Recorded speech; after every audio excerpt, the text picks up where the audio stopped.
The union's impact on the March on Washington, as you recall, it was a march for jobs and freedom.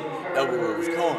And Asa Philip Randolph, who was a leader in the March on Washington and helped establish the March on Washington, was determined to make sure that people of all colors, all races, was able to access jobs and have the ability to gain jobs and good jobs in the workplace, to create what we used to know as a middle class. That kind of gone behind the eight ball. Now we don't have a middle class. We had the rich and the poor. And the union was very instrumental in making sure that the middle class was formed through this march.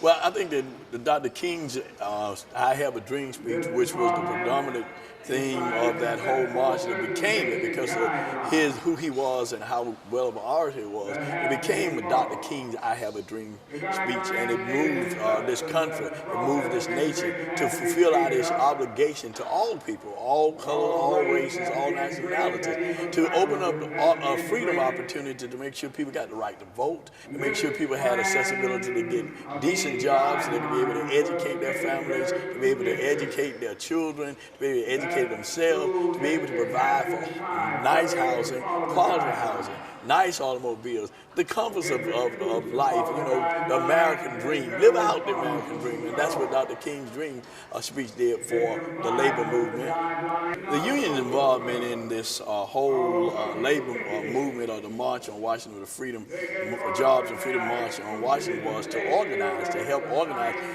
the workers, to organize the people, to provide bus transportation, to provide signage, to provide individuals there, and to organize how the crowd would be in crowd control. The union was very instrumental in sitting down, planning strategies and these kind of things, because as you know or may not know, that in 1941, that A. Philip Randolph had declared to have a march on Washington and to bring people to D.C. about the issue in terms of government contracts, because blacks were not given the opportunity to get jobs when there were government contracts. They were locking blacks out of the job opportunity. So he was going to march in 1941. So the march was already slated, already determined for the one to happen. But President Roosevelt heard about it, and he called him in and talked to him and said, what can we do to stop this march? He said, what you can do is to give us the opportunity, black folks the opportunity, to get these jobs with these government contracts. And he did. He signed an executive order that allowed for that to happen. So that march did not happen. But later in 1963, he, along with others, labor leaders, community leaders, church leaders, got together and they organized this march on Washington, and which labor was a very interesting part of it, the AFL-CIO, which he was on the executive board of the AFL-CIO. Well, I would say the union today is not as strong as it once was, because people don't understand the history of organized labor and the importance of organized labor. I said earlier in terms of contracts, and one of the things that he did do, he was the president of the Pullman Porters Union.